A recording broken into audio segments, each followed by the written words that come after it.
దేవుని వాక్యాన్ని చదువుకుందాం. నిర్గమకాండము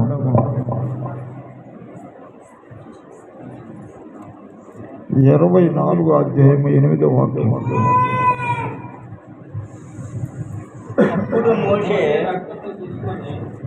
మోషే రక్తమును తీసుకుని అక్కడ చదవండి. రక్తమును తీసుకుని ప్రజల మీద ప్రోక్షించి, ఇదిగో ఈ సంగతులన్నిటిని యెహోవా మీతో చేసిన నిబంధన ఇదే అని చెప్పాను. హల్లెలూయా. ఆ రోజుల్లో మన పూర్వీకులు కూడా ఏం చేసేవాళ్ళు చెప్పండి? మేకపోతులు, కోళ్ళు, దొన్నపోతులు, అన్ని రకాలైన జంతువులను బలించి ఆ రక్తం మీద కొంతమంది దాటించేవాళ్ళు, కొంతమంది ఆ రక్తం కూడా తినేవాళ్ళు లేదా రక్తం పల్లెలో పట్టుకొని ఏం చేసేవాళ్ళు? కోటలు వేస్తే అది నల్లంగా తేలి దాన్ని తినేవాళ్ళు. యేసయ్య చెప్తున్న మాట ఇక్కడ దేవుడైన యెహోవా ఏం చెప్తున్నాడంటే, మోషే చెప్తున్నాడు, కోడి దూడ యొక్క రక్తాన్ని సగం తీసుకొని పల్లె ఆ పల్లెలో తీసుకున్న రక్తాన్ని ప్రజల మీద ఏం చేసేవాడు? చల్లేవాడు అంటాడు. ఎందుకు చల్లేవాడు? వాళ్ళ పాపాలు పోవాలి. ఆ రోజుల్లో ఈ చల్లడమే కానీ పాపాలు పోయినదేమే. అందుకని దానివల్ల కాని పని దేవుడు ఏం చేశాడంటే, ఆ స్థానంలోనికి ఆయన వచ్చాడంట.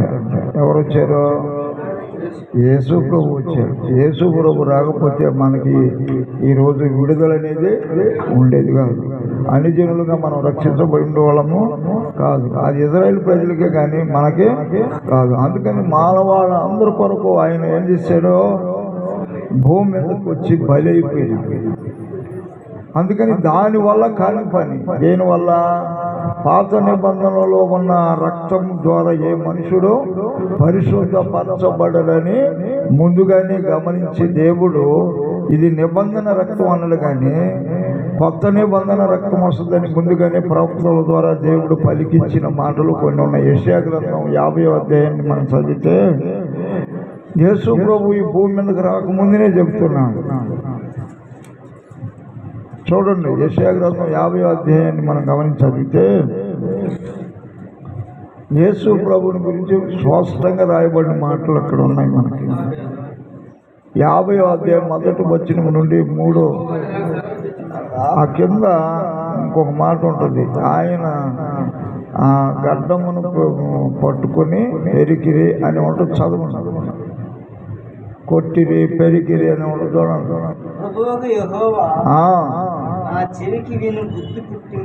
దాని కింద ఏంటంట? కొట్టువారికి ఆయన ఈపుని అప్పగించెను, ఎంటికలు పెరికివేవారికి ఆయన చెంపలను అప్పగించెను, ఉమ్ము వేవారికి అవమానపరచు వారికి ముఖము దాచుకొనలేదు. ఏం మాట్లాడు? చూడండి. యేసు ప్రభు భూమి మీదకి రాకముందే యేసయ్య గురించి ఒక ప్రవచనాత్మకమైన మాట మాట్లాడాడు యెషయా ప్రవక్త. ఈ మాటలన్నీ ఎవరి గురించి అంటే ఆయన గురించే రాయబడ్డాయి. అందుకని ఉమ్ము వేశారంట, గడ్డం పెరికారంట. ఎవరు నేను పెరిగింది చెప్పు అని ప్రవచనాత్మకంగా మాట్లాడని క్రీస్తువును అని మాట్లాడి ఎగతాళి గేలు చేస్తే ఒక్క మాట మాట్లాడారు. అర్థమైంది? ఈరోజు మనల్ని ఒక మాట అంటే సంఘానికి కూడా వస్తామా? అది అంత దూరం ఎందుకు? ఇందాక ఒక ఫోన్ చేసి అంటుంది, భయంకరమైన వర్షం కురుస్తుంది పాస్టర్ గారు. వచ్చేది ఎక్కడికి వస్తాను? వాన మీద నీకు నిజంగా వాన రావడం మంచిదా కదా? చెప్పాలి. వాన వచ్చిందానికి ఆగిపోతాం మందిరండి. వాన రాకపోతే నీ మొహంలో సంతోషం ఉండదని సంగతి తెలిసే వాన పంపించాను. వాన 10 చినుకులు కన్నా బట్టి అంటే ఇంక మంచిగా కూడా నేను చెప్పిన మా వాడు ఉన్నాడు మిమ్మల్ని తోలడానికి, ఆ బోసుకిచ్చేది వాడికి వాడు తోలుతున్నాను కానీ ఆయన ఇంకొచ్చేస్తాం అంటే మేము చెప్తే వచ్చేవాళ్ళు ఇది అనమాట. లేకపోతే ఏదో సాగు చెప్పి తప్పించుకుంటారు. చూడండి, గట్టిగా కానీ గద్దించడం ఎందుకు రావు మందిరానికి రాను కూడా నేను వస్తే నీకు రూపాయి కానుకొచ్చేది అన్నట్టు. అయితే దేవుడు నీ కొరకు కార్చిన అమూల్యమైన రక్తం వ్యర్థంగా పోకుండా ఉండాలంటే ప్రతి ఆదివారం ఎన్ని పరిస్థితులు ఉన్నా మనం ఏం చేయాలి? మందిరానికి అందరికంటే ముందు లేచి నేను జగదించి వెళ్ళిపోయినా. ఇప్పుడు అన్నాడు, అయ్యా వర్షం వస్తుంది మళ్ళీ ఫోన్ చేస్తాను, నేను కూడా ప్రయాణం అవుతున్నాను అన్నాడు. కానీ మళ్ళీ వర్షం వస్తే నేను చెప్పలేము, నాకు బండి కూడా లేదు అన్నా. బండి ఉన్నా లేకపోయినా మనం ఏం చేయాలి? బయలుదేరాలి. నువ్వు ఒక అడుగు ముందుకు వేస్తే చాలు. దేబేరమ్మని ఒక అడుగు ఆయన మేము నిన్న ప్రార్థన చేసే ప్రభువా అందరూ మందిరంలోకి రాచి వాన పట్టుకున్నా పర్వాలేదు అని చెప్పాను. ఎందుకంటే రాకుండా కానీ గురించిన ఒక్కడ కూడా అందుకని ఆయన మీదకి మన నిరీక్షణ విశ్వాసం అనేది లేనే లేదు. అందుకని ఈ రోజున పరలోకాన్ని విడిచి నీ కోసం వచ్చాడంటే నువ్వు మందిరానికి రావడానికి ఏమి చెప్పండి? మందిరానికి రావడానికి కష్టమైపోతుంది. ఈ రోజున భక్తి చేయాలంటే కష్టమైపోతుంది. అందుకని మన జీవితాల్లో రోగాలు పట్ల సమస్యలు పట్ల అందుకని మన రోగాలు మన సమస్యలన్నీ పోవాలంటే మనం ఏం చేయాలి అని అంటే ఆయన మందిరాన్ని మనం ప్రేమించాలి. హల్లెలూయా. ఆ దినాలలో కోళ్ల రక్తము దున్నపోతుల రక్తము చేయలేదు, యేసయ్య ద్వారా చేయగలుగుతాడని యెషయా ప్రవక్త ద్వారా ముందుగానే దేవుడు రాసి ఉంచాడు. తర్వాత మనం కొత్త నిబంధనలో మనిషిగా కనపడుతున్నాడు. ఎక్కడ కనపడుతున్నాడు? కొత్త నిబంధనలో చూడండి, మత్తయి సువార్తలో ఒక మాట మనం చదువుకుందాం.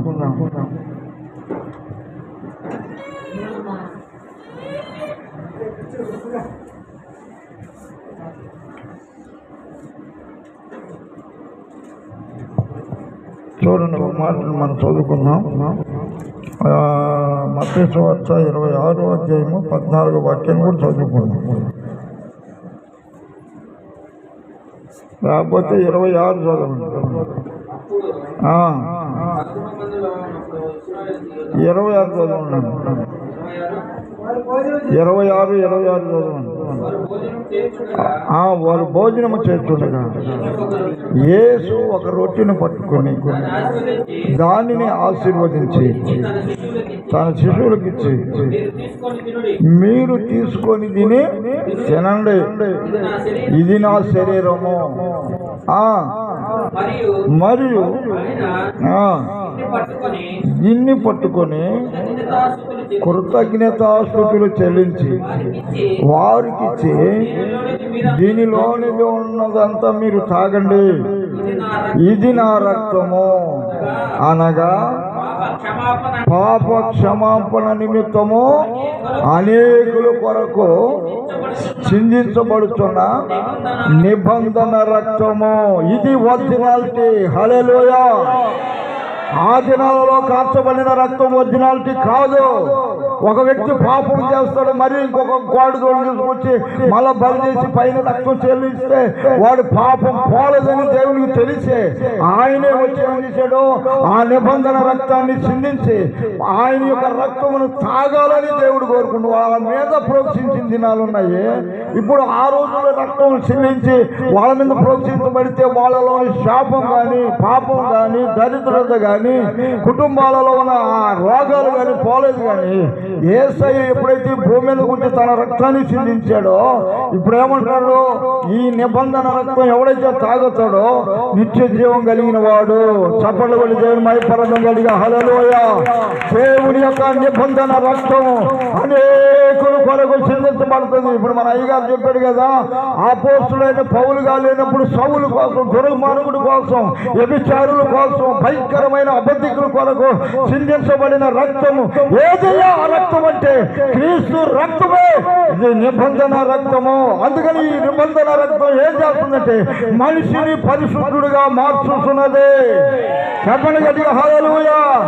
మనిషిని పరిశుద్ధ పరచడమే కాకుండా ఒక మార్పులోనికి నడిపించగలిగేది దేవుని యొక్క రక్తము. ఈ రక్తాన్ని ఎవడైతే ఆస్వాదిస్తాడో, ఎవడైతే తాగుతాడో వాడిలో ఉన్న పాపాలు పరిహారం అయిపోతాయి. హల్లెలూయా. అందుకని యేసు ప్రభు ఈ లోకానికి ఎందుకు వచ్చాడంటే నీవు నేను నశించి నరకానికి పోకుండా నిత్య జీవంలోనికి పోవడానికి ఆయన ఏం చేశాడో శిలువ అడ్డకొయ్య అని ఉంటుంది. నిలువుగా నరకానికి వెళ్ళిపోతున్న మానవుడికి మళ్ళీ ఒక అడ్డకొయ్యగా పడి నరకం నుండి మళ్ళీ పరలోకానికి మనం నడిపిస్తున్నాడు. అదే క్రాస్ అన్నారు దాన్ని. అందుకని ఈ రోజున ప్రతి ఒక్కడు ఏం చేస్తున్నాడంటే అతన్ని యేసయ్యని ఏం చేస్తున్నారు చెప్పండి? 3 మేకులు పెరుక్కోలేని వాడు, ఎండిపోయిన ఆ శవం అని మాట్లాడుతున్నారు. ఈ లోకంలో ఆయన ఎందుకు పోయాడు తెలుసా? ఆ మాట్లాడేవాడి కోసమే ఆయన రక్తం చిందించబడింది. చెప్పండి గట్టిగా హల్లెలూయా. ఎవరు ఏమనుకున్నా ఆయన నోరు తెరవలేదు. నోరు తెరిచి ఒకడు ఉండలేని సంగతి ఆయనకు తెలుసు. అందుకని మన బలహీనతలను ఆయన ఎరిగి ఉన్నాడు. మన బలహీనతలు ఆయనకు తెలుసు. అందుకని వీళ్ళు మానమాత్రులని తెలిసే ఆయన నోరు తెరవల. నోరు తెరిచింటే ఈరోజు మనం ఇక్కడ ఉండేవాళ్ళం. అది గుర్తుపెట్టుకోవాలి. దేవుని స్తోత్రం కలుగును గాక. అందుకని నిబంధన రక్తం అది. ఏ రక్తము? అందుకని ఆ రక్తములో మన పాపాలు కడగబడాలి, మన దేహం శుద్ధి అయిపోవాలి. ఈ హృదయం కడగబడకుండా ఎన్ని రోజులు ఒకవేళ మందిరానికి వచ్చినా నువ్వు కడగబడకపోతే యేసయ్య రక్తం నీలో అపవిత్రంగా తయారైందనుకో నువ్వు పాలైపోతామని దేవుడే చెబుతున్నమాట. అపోస్తులైన పౌలు కోరింది సంఘానికి చెబుతున్నాడు. ఏమంటాడు? తాను పరీక్షించుకోకుండా అలా చేసి తినకుండా ఉన్నట్లయితే రోగాలు పాలైపోయి కొంతమంది చస్తున్నారని రాసి ఉన్నాడు.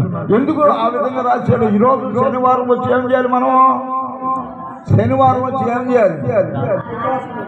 ఒకవేళ నువ్వు రాలేకపోతే ఇంటికాడైనా శనివారం ఉండి ఏం చేయాలి? నిన్ను నువ్వు పరీక్షించుకోవాలి. ఈ వారం అంతట్లో, ఈ నెల అంతట్లో నా బ్రతుకు ఎలా ఉంది, నా చూపు ఎలా ఉంది, నా నడవడికి ఎలా ఉంది? ప్రభువా నీకు అయిష్టంగా బ్రతుకుతున్నానేమో, ఆ రక్తానికి నేను వ్యతిరేకంగా ప్రవర్తిస్తున్నానేమో, ఒకవేళ బీడీ తాగుతున్నానేమో, ఒకవేళ అల్లారాధనలో పాల్గొని శాపానికి కారకుండా అయిపోతున్నానేమో, ప్రభువా నన్ను క్షమించండి. ఏ రోజైనా అంత మాట మాట్లాడామా? చెప్పండి. నా గర్వపు మాటలు, నా గర్వపు తలంపులు 6 రోజులకు ఒకసారి, 7 రోజులకు ఒకసారి నాకు ఇష్టమైనప్పుడు వస్తా. సమయానికి రారు కొంతమంది మందిరానికి. సమయానికి రాకపోతే అక్రమం అవుతుందా లేదా? చెప్పండి. సమయానికి రాకపోతే మన పిల్లకాయలకి సమయానికి ఇచ్చుకోపోయి బళ్ళు వదిలిపెట్టి వస్తాం. మనల్ని ఆ ఇంటికాడి నుంచి ఎక్కడికి ఎవరు వదిలిపెడతారు చెప్పండి? మీరే తోడపడాలి. యేసయ్య ప్రేమను మీరు తెలుసుకోవాలి. యేసయ్య రక్తం విలువేదో నీకు అర్థం కావాలి. హల్లెలూయా. అందుకని ఆయన ఒక పళ్ళెం పట్టుకొని, అంటే ఆయన ఒక గిన్నె పట్టుకొని, ఇది నా నిబంధన రక్తము, ఈ ద్రాక్ష రసం నా యొక్క రక్తం, దీన్ని తినండి, దీన్ని తాగండి, అప్పుడు మీరు నిత్య జీవం కలిగిన వాళ్ళు అన్నారు. చూడండి, కాళ్ళు కడిగేటప్పుడు కూడా యోధతో ఏమన్నాడు చెప్పండి? యోధతో ఏమన్నాడు? వాడు పుట్టకుండా ఎంత బాగుండు అన్నాడు. 2వ మేలో ఒకడు నన్ను అప్పగిస్తున్నాడు. ఈరోజు మనం ఎంతమంది అప్పగిస్తున్నాం?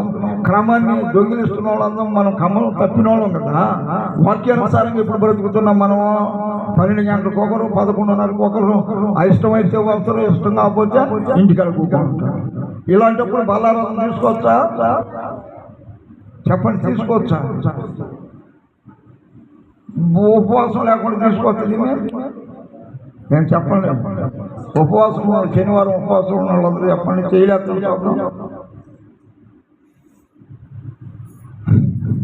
శనివారం ఉపవాసం ఉన్నారు లేదా? చెయ్యలేదంటే మీరు తీసుకోకూడదు బలారాధన. అవునే కదా? యేసు ప్రభు నీ కోసం ఎన్ని రోజులు ఉన్నాడు? 40 రోజులు ఉన్నాడు. నువ్వు ఒక్క రోజు ఉండడానికి ఏమి చెప్పండి? ఒక పూట ఉన్నా, లేకపోతే 3 గంటలు దాకా దేవుని దగ్గర కూర్చొని కన్నీళ్ళు కాచేవా? కన్నీళ్ళు కాడవు, పశ్చాత్తాపడవు. అలాంటప్పుడు ఈ రక్తాన్ని ఎలా తాగుతున్నావు? ఏ అర్హతతో ఉంది నీకు చెప్పండి.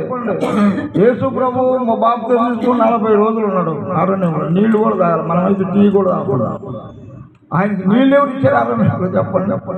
నీ కోసం 40 రోజులు ఆయన ఏం చేశాడు, తన శరీరము సగం అక్కడ తండ్రి దగ్గర గడిపాడు. రెండోది లోకంలోకి వచ్చినప్పుడు అనేక మంది అభ్యసించిన ఎన్ని దోషణ మాటలు మాట్లాడినా ఆయన పట్టించుకున్నవాడు కాదు. ఆయన పని చేసేంత వరకు ముగించే ఆ ముగింపు వరకు ఆయన ఏం చేశాడో పరిశుద్ధతను కాపాడుకున్న దేవుడు. హల్లెలూయా. పరిశుద్ధతను కాపాడుకోవాలి. అందుకని లేవియా కాండంలో ఏమన్నాడు, 19:1 ఏమన్నాడు, మోషే ఇశ్రాయేలుకి చెప్పు, నేను పరిశుద్ధుడై ఉన్న ప్రకారం నువ్వు నడిపిస్తున్న ఈ ప్రజలు కూడా ఎలా ఉండాలి, పరిశుద్ధులై ఉండాలి. ఎలాగ ఉండాలి, మాటలో పరిశుద్ధత, చూపులో పరిశుద్ధత, నడవడికలో పరిశుద్ధత, ప్రార్థనా జీవితం కలిగి ఉండాలి. హల్లెలూయా. ఏమి లేకుండా ఈ పస్కా బలిని ఎలా చేయాలంటారు? పరిశుద్ధత లేకుండా దేవుని ఎవడో చూడలేనని రాయబడింది. ఉపవాసం ఉండాలి లేదా? శరీరానికి అంత ప్రాముఖ్యమైన ఆహారము ఉపవాసం కూడా ఆత్మకంత ప్రాముఖ్యమైంది. ఉపవాసం అయితే ఏమో బాధ, తినడానికైతే 3 బొచ్చులు తింటాం. చెప్పండి, కళ్ళు తిరుగుతాం. ఇక్కడ కళ్ళు తిరుగుతుంది, శరీరం పాడైపోయి దాంట్లో పోద్ది. అయితే ఆత్మ ఎక్కడికి వెళ్తుంది? ఆడికి వెళ్ళాలంటే ఇప్పుడే నువ్వు ఉపవాసాలు నేర్చుకోవాలి. ఇప్పుడే దేవుని ఎదుట నువ్వు కన్నీళ్లు కారవాలి. పశ్చాత్తాపం కలిగిన కన్నీళ్లు నీలో నుంచి బయటికి రావాలి. ఈరోజు టెంకాయ కొడితే దాంట్లో నుంచి నీళ్లు వస్తున్నాయి. అయితే బీరుసుబారి టెంకాయ మనకు పైన చూస్తే బీరుసుబారి ఉంటుంది, టెంకాయ కొట్టడం నీళ్లు వస్తాయి. నీ హృదయము వాక్యం తగ్గడంతో ఎవరు రావాలి? నీలో నుంచి కన్నీళ్లు రాట్లుగా కఠినం అయిపోయింది. పైకి సోత్రం ఆమె నన్ను తినేస్తున్నాం. కుక్క పిల్ల కుక్కల కన్నా చూడండి, కొంచెం తినేంత అటు పోయి కక్కేసి మళ్ళా పోయి ఈరోజు ఇంకా చెట్టకూడదు అని అనుకుంటాం. చెట్టకూడదు అనుకుని ఏం చేస్తాం, మళ్ళీ ప్రారంభిస్తాం. బీడి ఈ రోజు నుంచి మారాలా అనుకుంటాం. ఎవడన్నా దాచుంటే కళ్ళు ఎట్టపోతుంటే అలాగే అన్నాడు. చూడండి, ఇట్లాంటి మాటలు చెప్పినప్పుడు మనకు బాధాకరం ఉండదా? చెప్పండి. నీ చూపు చెడ్డది కాదు, పాపం పరిగెత్తుతున్నావు అని కానీ దేవుడు గారు మాట్లాడుతూ నీకేమనిపోతుంది, నేను ఏడ తిరిగితే నీకెందుకంటే అన్నట్టు ఉంటుంది.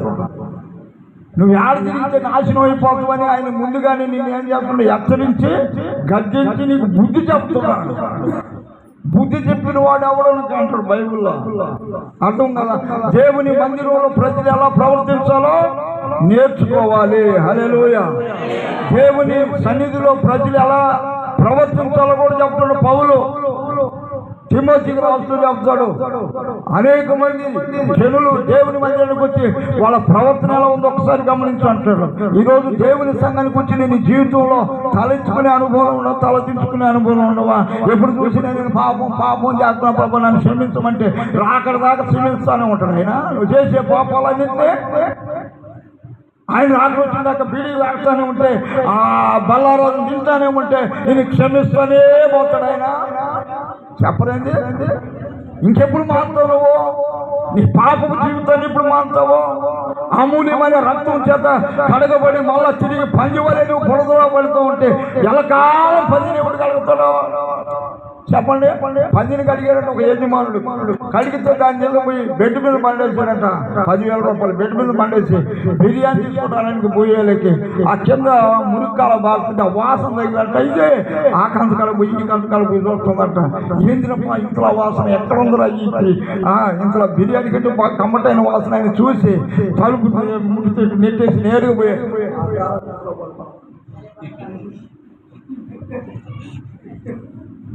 ఆ 100 రూపాయలు చొప్పుపోయింది. దానికి ధరించిన వస్త్రం ఇప్పుడు మన సంగతి అయింది అంటారు. చెప్పండి. మహిమ కలిగిన వస్త్రం కలిగిన ఆ దేవుని యొక్క సన్నిధిని మనం అనుభవిస్తూ తిరిగి పాపంలో పడితే దేవుడు ఏమంటున్నాడో, ఆ కడగబడిన పని కంటే ఘోరమైన పాపం అంటున్నాడు. అందుకని ఆయన అమూల్యమైన రక్తము, నిబంధనమైన రక్తాన్ని నువ్వేం చేస్తున్నావు అంటే కాళ్ళు కనుక్కొని పోతున్నావు. నీ ఇష్టం అనుకుంటున్నావు. ఒకరోజు కష్టమైపోద్ది. హల్లెలూయా. ఇకనైనా నీ శరీర ఆశలను చంపుకో. అర్థమైంది? శరీర ఆశ మనిషిని ఏం చేస్తుంది? ప్రతి దినం లాగుతూ ఉంటుంది. అందుకని బైబిల్లో రాసింది, మన నేత్రం చెడ్డదైతే మన దేహం అంతా చెడిపోతుందని రాయబడింది. నీ కన్ను చెడ్డదైతే, చెడు చూపులైతే నీ దేహం అంతా ఏమైపోద్ది? చెప్పండి. చెప్పండి. పాపం చేసే వాళ్ళకి ఒకవేళ ఎయిడ్స్ తగ్గుకుందాం, దేహం అంతా ఏమైపోద్ది? ఎండిపోతుంది. తలకాయ ఎంత ఏం చెయ్యి. మనిషిని ఏం చేసేస్తా పాపం? చెప్పండి. పాపం మింగేస్తుంది. దేవుని స్తోత్రం కలుగుతుంది. పాపకి అంత ఆకర్షణ ఉంది. ఈరోజు దేవుని బిడ్డలకి ఆకర్షణలో పడకుండా కాపాడబడాలంటే ఈ నిబంధన రక్తం నీలోనికి రావాలి. హల్లెలూయా. ఈ నిబంధన రక్తం ఎప్పుడైతే నీ వెనుక వస్తుందో నీలో ఉన్న చెడు బుద్ధులన్నీ పోతాయి. ఈ శత్రువులు చల్లాపోలన్నీ పోతాయి. లాస్ట్గా నువ్వు పరిశుద్ధుడిగా మారేంత వరకు ఆయన రక్తం నిన్ను బలవంతం చేస్తూనే ఉంటది. ఏదన్నా చేయబోతున్నప్పుడు నిజంగా దేవుడు నిన్నేం చేస్తాడే, నువ్వు రక్తం దాగున్నావు, జాగ్రత్త. మళ్ళీ వచ్చి నెల దాకా ఇదే అర్థం వస్తుంటది. అందుకని ఏ మనుషుడు పాపం చేయాలంటే భయం పుడుతుంటది. కొంతమంది ఏం చేస్తుంటారు, గుట్టకాలు, కొంతమంది పానపురాకులు ఏడబెట్టి మళ్ళీ వచ్చి ఆయన క్షమించి ఎప్పుడు చూసినా క్షమించటమేనా? మనిషిలో పాపం ఉందంటే తలెత్తుకునేది. అది తల దించుకునేతోడు చేస్తుంది. తలెత్తుకునే వాళ్ళు ఎవరంటే పరిశుద్ధ ఆత్మ చేత నడిపించబడుతూ ఆయన లేఖనాలలో ఎందు పట్టుత్వం కలిగి రోజు పరిశుద్ధ ఆత్మలో పరిపూర్ణులైపోయి దేవుని ఎదుట నిలబడగలిగే శక్తి కలిగిన ఆత్మలను పొందుకోవాలి. హల్లెలూయా. అందుకని అపోస్తలుడైన పౌలు అంటాడు, నాకు ఎన్నో ప్రత్యక్షతలు ఉన్నా అయినా నేను సంఘం కొరకు రాత్రి మగళ్ళు ఏం చేస్తున్నాను? ప్రార్థన చేస్తున్నాను. సంఘం పరిపూర్ణతలోకి రావాలని రాత్రి మగళ్ళు దిగులు పడుతున్నాను అంటున్నాడు. హల్లెలూయా. సంఘం పరిపూర్ణతలోకి రాకపోతే రేపు దేవుడు నన్ను లెక్క అడుగుతాడేమని ఆ సంఘానికి ఏం చేస్తాడు? బుద్ధి చెప్తున్నాడంట. ఇంకా మీరు పసిపిల్లల వలే ఉన్నారంటాడు బైబిల్లో. పసిపిల్లలు ఏం చేస్తున్నారు? మళ్ళా చెప్పండి, నీకు నాకు మళ్ళీ చాలా చేతులు కలుసుకుంటాం. మన బుద్ధి అంటే ఊరికి పాపం చేసాను, క్షమించు ఆయన, ఎలకాలం పాపం చేసుకుంటూ ఉండేదనా?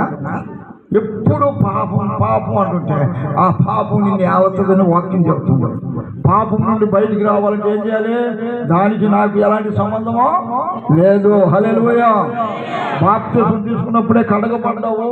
మరలా నీ కోసం రెండో సిలువలోకి వచ్చి ఆయన మరలా మరణించడు. ఒక్కసారి బలి అయింది. ఆ బలి రక్తం నీ మీద, నా మీద, నా కుటుంబం మీద, మనందరి మీద, సంఘాల మీద ప్రోక్షించబడమే కాక మనలో ఆయన నివసిస్తున్నాడు. హల్లెలూయా.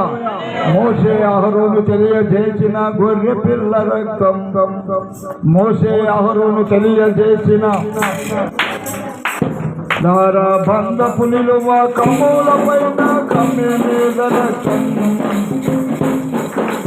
ఇశ్రాయేలును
చెప్పండి గట్టిగా హల్లెలూయా. లాస్ట్గా ఒక మాట చదువుకుందాం. ఎబ్రిల్కి రాసిన పత్రిక చదవాలి. 13వ అధ్యాయం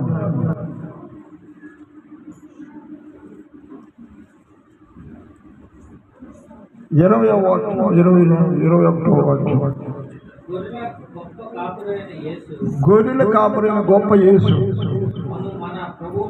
అను మన ప్రభువును నిత్యమైన నిబంధన సంబంధము రక్తమును బట్టి మృతులలో నుండి లేపిన సమాధానకర్తయగు దేవుడు యేసు తన దృష్టికి మనలో జరిగించుచు ప్రతి మంచి విషయములోను తన చిత్త ప్రకారము చేయుటకు మిమ్మలను సిద్ధపరచును కాగా హల్లెలూయా. యుగ యుగములకు ఏం కలగాలి? మహిమ కలగాలి. అందరూ ఆమేన్ చెప్పండి.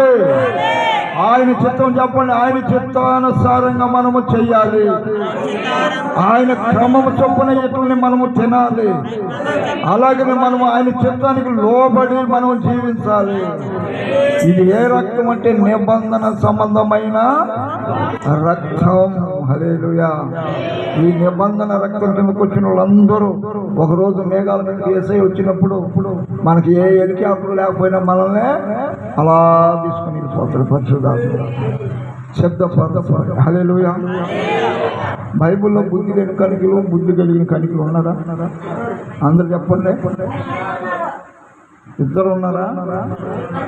ఒకరేమో ఎగస్ట్రాని ఉంది, ఒకరికాడ నూనె లేదు.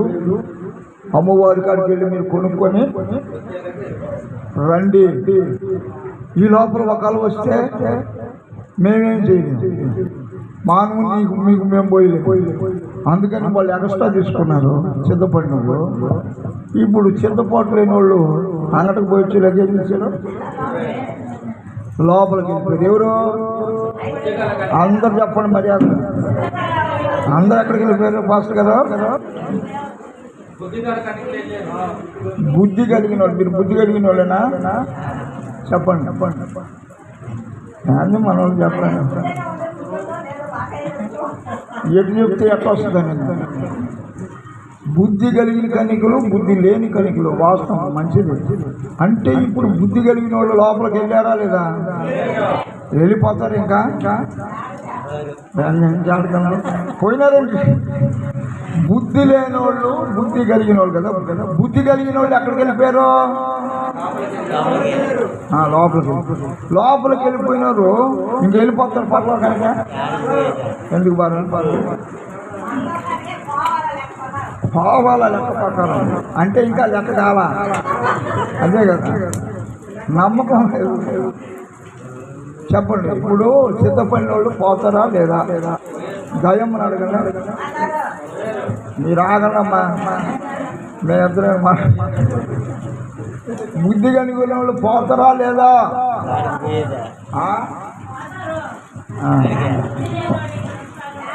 సరే. ఇప్పుడు నేను ఒకటి చెప్తాను, మీరు బాగా వినండి కొంచెం. నిన్న ఒక పెళ్ళికి మమ్మల్ని పిలిచారు. నేను కూడా ప్యాంటు చొక్కా బాగా వేసుకొని, మా పాస్టర్ రాలేదు ఆ రోజు అనుకుంటా. కొంతమంది మన విశ్వాసాలందరినీ సిద్ధపరచుకొని పెళ్ళికి పోయిన తర్వాత రెండోసారి ఫంక్షన్ కూడా పిలిచారు. మేము సిద్ధపడి కళ్యాణ మండపంలోకి పోయినాం. అందరు లోపల పోయినాం. ఇప్పుడు పోయిన వాళ్ళు అందరం పోయినవా? వెనక్కి వచ్చినవా? ఎందుకు వస్తావు నువ్వు? అక్షోభ అవుతుంది కదా. నమ్మకం లేదా?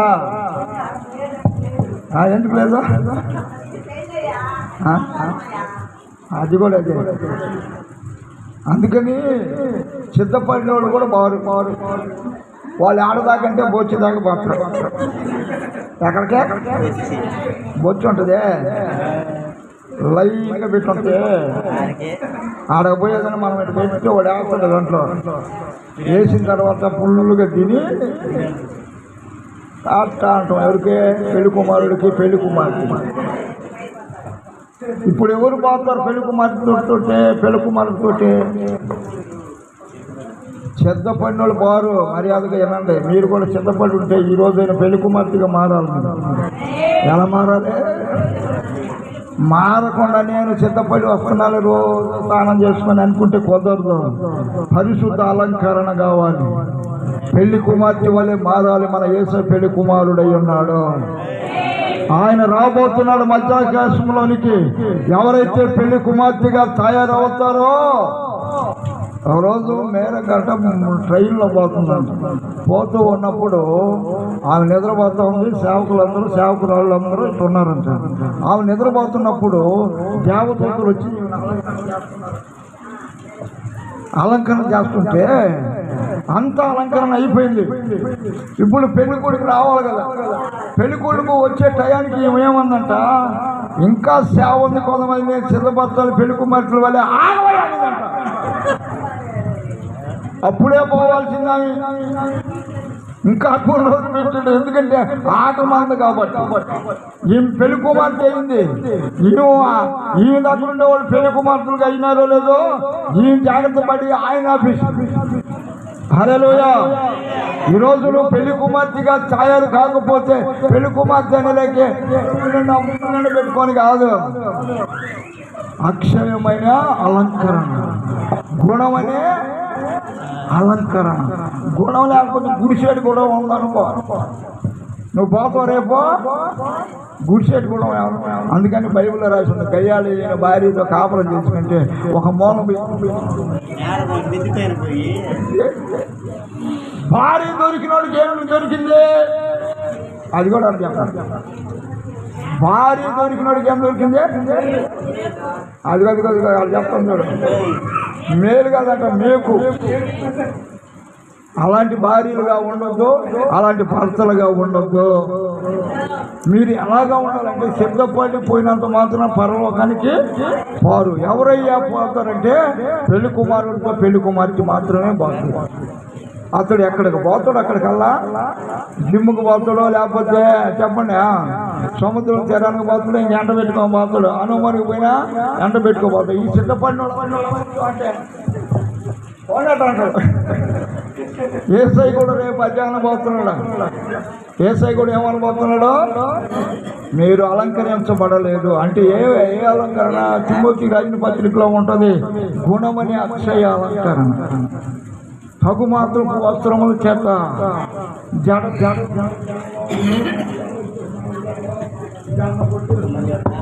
వాడు ఇక్కడే ఉంటాడు.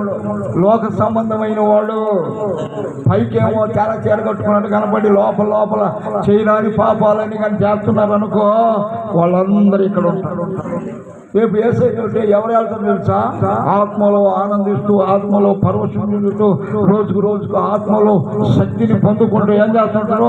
లేత దూడవలే ఎగురుతూ గంతులేస్తూ ప్రభు అయిన యేసుక్రీస్తు ఎప్పుడు వస్తున్నాడని తన ఆత్మ ఎదురు చూస్తూ ఉండాలి. చెప్పండి గట్టిగా హల్లెలూయా. నిద్రవాత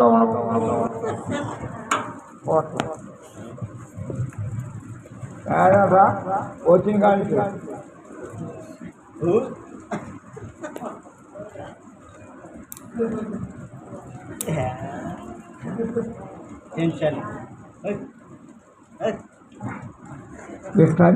ఇట్లానే అప్పుడు చూస్తున్నారు. కానీ కళ్ళు తెలిసి లోపల ఎక్కడ వెళ్ళిపోతావు? బైబిల్లో రాసిన కళ్ళు మూసుకుని మారినందుకు శాపం వస్తుందని. ఆ శాపానికి మనకే ఎప్పుడు కళ్ళు మూసుకొని వాక్యం చెప్తున్నా కదా, జోలుగా దేవుని సంఘం అంటే ఏంటి? జీవం కలిగిన సంఘం. కదిలించబడాలి మనిషి.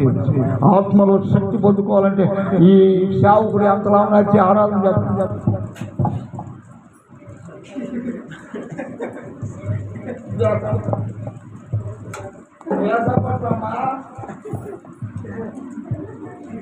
చూడు పనికి మాకి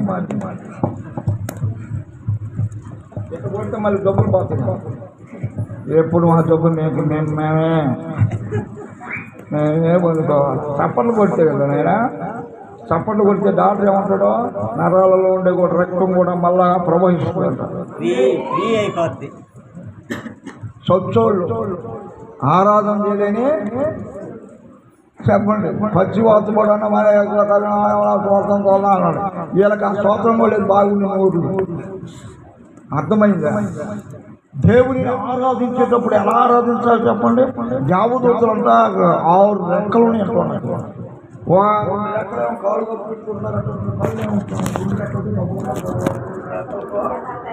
పరిశుద్ధుడు అంటుంటే కింద భూలోకంలో ఆయన మహిమ నింపబడిందంటే ఆ మహిమ కింద ఉన్న మనము హల్లెలూయా.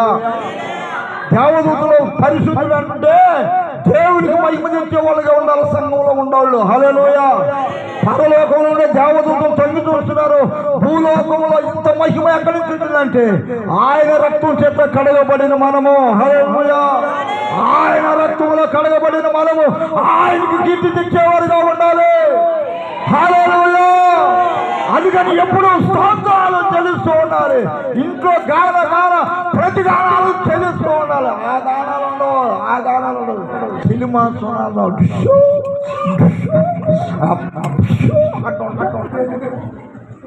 బడు మనం ఏమన్నా రక్షణ సునాదం. ఏ సునాదం అది? మన ఇంట్లో ఏ సునాదం వినబడాలి? యేసయ్య సునాదం. హల్లెలూయా. ఇప్పుడు ఆ సునాదాలు వినబడట్లు ఎలా? మీకు టీవీ లేకపోతే మేలేదు. అర్థమైంది? టీవీలో వెళ్ళాలి. ఒక్కోసారి ఆ అమ్మ నాయన లేనప్పుడు వీళ్ళు చూస్తూ ఉంటారు. అప్పుడు అట్టిగా పక్క మీద అప్పుడు ఇతని పాడైపోయిన వాళ్ళు ఎంతమంది లేరు? అట్టిగా పక్క మీద అప్పుడు వీళ్ళు కూడా అందుకే కదా ఈ దిక్కులన్నీ కొట్టుకొని దాంట్లో మళ్ళీ ఆ అమ్మాయి చూడలేదు నేను ఉన్నాను కట్టింగ్ దాంట్లో అర్థం. నా కన్ను పడిందంటే ఆ మనిషి నాశనం. ఇవన్నీ కట్టింగ్లో చూడండి. ఆ వాట్సాప్లో ఫేస్బుక్లో ఏంటండి దేవుని పిల్లలకి ఇది తగదు. ఎవరు తగదు? దేవుని పిల్లలకి తగదు, దెయ్యాల పిల్లలకి తగులుతుంది. అందుకని ఇంకనైనా మన మనసు మారుని గాక. నేను భయంకరమైన సినిమాకి చూడండి, నాకు తెలుసు సంగతి. చిన్న సినిమా కాదు, ఉదయాన్ని కానీ మా పాస్టమ్మ చేసుకున్నప్పుడు అప్పుడు విశ్వాసులు ఉన్నప్పుడు ఆమెని కావల్లో వదిలేసి కావల్లో సినిమాలో రాత్రి 2 గంటలకు వచ్చింది.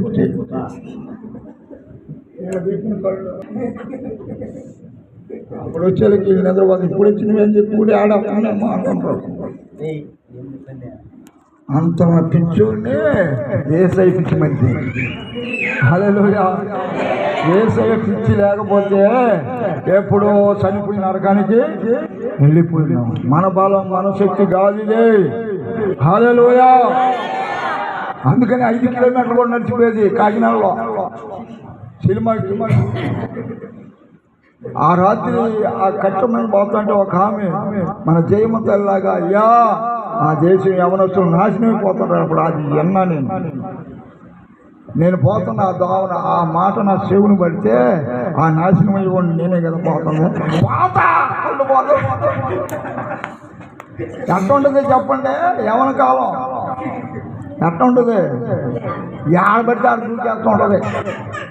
అందుకని సాయిలన్న పడాడు ఇచ్చలవిడిగా తిరగబాగరా. ఏం పాడబడాడు? ఇచ్చలవిడిగా తిరుగుతున్నావు చూసే దేవుడు ఉన్నాడు, తోలి చేస్తాడు అన్నాడా లేదా? నాకు తీసేడు ముందు నన్ను నిలబెట్టాడు. మళ్ళా తర్వాత కాకినాడకి సేవ చేస్తూ వెళ్ళినప్పుడు ఆమె వెళ్ళి కలుసుకొని ఆ రోజు రాత్రి ప్రార్థన చేసిన నువ్వేనమ్మనంటే నేనేనయ్యా రాత్రి మొగుళ్ళు నైట్ నిద్ర పట్టదు నాకు. దేశం కొరకు రాష్ట్రం కొరకు ప్రార్థన ఆమన్నా చేస్తాం, మనం చేస్తాం ఒక రోజున. అలాంటి విశ్వాసులుగా మారాలి. హల్లెలూయా. అందుకని ప్రేమైన దేవుని బిడ్డలారా, మనం ఏదో వచ్చాము 2 మాటలు వినిపోవడానికి కాదు. యేసయ్య ప్రేమ అనేక మందికి పంచాలి, అనేక మందికి యేసయ్య రక్త విలువ తెలియాలి. హల్లెలూయా. ఏదో 2 మాటలు వెళ్ళిపోదాం అని వస్తే దేవుని ఆశీర్వాదం పొందలేము. అందుకని యేసయ్య రక్తము మనం తాగాలి, యేసయ్య మనలో ఉండాలి, యేసయ్యలో మనం ఉండాలి, యేసయ్య మనలో ఉండాలి. నీలో నేనుండుటే చాలా భయమైపోయింది. హల్లెలూయా. ఇంకెక్కువ కానీ చేసినట్టు ఆ వాక్యం కూడా పని చేయలేదు. అందుకని గుర్తుపెట్టుకోనండి, అందరూ మోకరించడం మర్యాదగా ప్రార్థన చేసుకుందాం. ఒక మంచి తీర్మానం చేసుకోండి. ప్రార్థన ఎందుకంటే నేను కానీ వచ్చినంటే కొంచెం ఎక్కువ వస్తూ ఉంటాను. నా అద్దుల్లోనే ఉండడం నాకు మంచిది. హల్లెలూయా. ప్రార్థన చేస్తున్నాం, అందరూ మోకరించండి. ఒక మంచి ప్రార్థన. మన యొక్క జీవితాన్ని మనం పరీక్షించుకోవాల్సిన సమయం ఆసన్నమైంది. అందుకని భయంకరమైన దుర్మార్గులు మార్చగలిగిన దేవుడు మనల్ని మార్చాడు. మనల్ని మార్చడమే కాకుండా ఆయన సన్నిధికి వస్తున్న మనల్ని దేవుడు అంటున్నాడు, ఇతరులు నేను చూసినప్పుడు మంచి అంటున్నారా చెడ్డ అంటున్నారో నువ్వు గుర్తించగలిగినప్పుడు బ్రతకలేకపోతే ప్రభు బతికితే నీ కొరకు నేను బ్రతుకుతానన్న ఆలోచనతో దేవుని సంఘంలో నువ్వు మసులుకోవాలి. ఈ మధ్యాహ్నకాల సమయంలో దేవుడు నీతో మాట్లాడుతున్నాడు. ఆయన గర్జించినప్పుడు లోపడకపోతే నీ జీవితం హస్తాకస్తం అయిపోతుంది. నువ్వు చేతి పనులు రివర్స్ అయిపోతాయి. కుటుంబాలలో నెమ్మది ఉండదు, సమాధానం ఉండదు. సమాధానకర్తైన దేవుడు ఈ కుటుంబాలలో నివాసం చేయడు. ప్రార్థన చేసుకోవాలి. ఎవరు మౌనంగా ఉండదు. ప్రభువా క్షమించయ్యా, క్షమించయ్యా. పలుమారులు ప్రతి వారం దైవజనుల నోటని మాట పెట్టి నన్ను హెచ్చరిక చేస్తుంటే కఠినమైపోయిన నా హృదయాన్ని నువ్వు మరలా చెప్పాలని చూస్తూ ఉన్నా. నా హృదయం కఠినమైపోయింది. పాపంలోనే బ్రతుకుతున్నా, పాపంలోనే పోరాడుతున్నా. అయితే నా రోత బ్రతుకు తీసేయ్యా. ఇది నా వల్ల కావట్లేదు ప్రభువా. నీకు అవగాహన తెచ్చేవాడుగా ఉండకూడదు, నీకు నిందలు తెచ్చేవాడుగా ఉండకూడదు. ప్రభువా నీకు మాత్రమే మహిమ కలిగిన ఆత్మచేత నన్ను నడిపించగలిగే ఆత్మ కుమారునిపై జరగాలి. దేవుని ఆత్మ స్వస్థతలోనికి నిన్ను నడిపించగలిగే పరిశుద్ధాత్మ జీవితాన్ని నీకు అనుగ్రహించగలిగిన దేవుడు. మోసేని 40 సంవత్సరాలు నడిచి పరిశుద్ధ ఆత్మచేత నడిపించబడి బ్రతకగలిగిన దేవుని వరకు మోసపడు. నా ఇల్లంతలో మోసే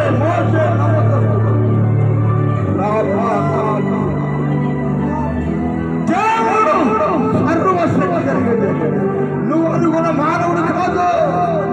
ఆయన నిబంధన రక్తం నిన్ను హెచ్చరిక చేస్తున్నది. ఏ పాపంలో ఉన్నావు, ఏ శాపంలో ఉన్నావు, ఏ దరిద్రంలో ఉన్నావు, ఇంకా ఏ పాపంలో అలవాటులో నీతిమైన దరిద్రంలో ఉన్నావేమో ఇప్పటికే నీ జీవితం అయిపోయిందనే సంగతి నీకు తెలుసు, నీ ఆత్మకు తెలుసు. అయితే దేవుని దగ్గర వచ్చి మనం ప్రాధాన్యపడి ప్రభువా నన్ను క్షమించయ్యా, ఇంక నేను దానికి బానిసగా ఉండకూడదు, బానిసరాలుగా ఉండకూడదు. నీకు మాత్రమే నేను బానిస, నీకు మాత్రమే నేను దాసులుగా ఉండాలి. పాపాలు కాదు నాయన. సోదరి ప్రార్థన చేసి పడి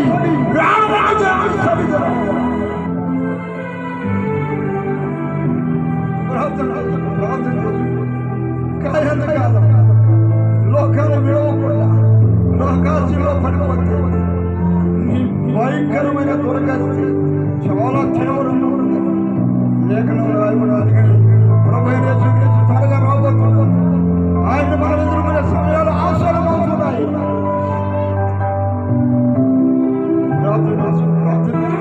ప్రభు దగ్గర ఒక మంచి తీర్మానం, ఆయన దగ్గర మంచి ఒప్పుకోలు సమీపంలో ఉన్నాయి. ఇంకా రాలేదనుకున్నామో ఏ దినం ఏం సంభవించునో ఎవరికి తెలియదు. ఏ దినం ఏం సంభవించునో, ఏ రోగం మనకి నిద్రపోద్దో, ఏ దరిద్రత మనకి ఆవరిస్తుందో తెలియదు. క్రీస్తును పోలిన అంటున్నాడు. ఆయన ప్రేమను ప్రకటించాలి. ఆయన రక్తం విడుదల నీకు తెలియాలి. ప్రార్థన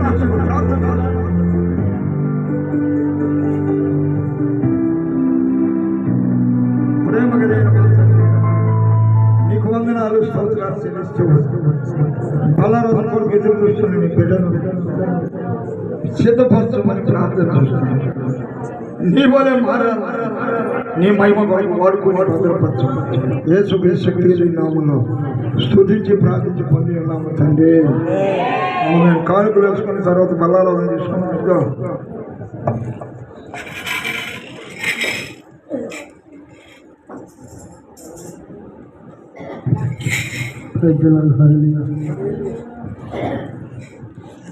నేను నాకు ఎందులు గరానే నిందుకురానండి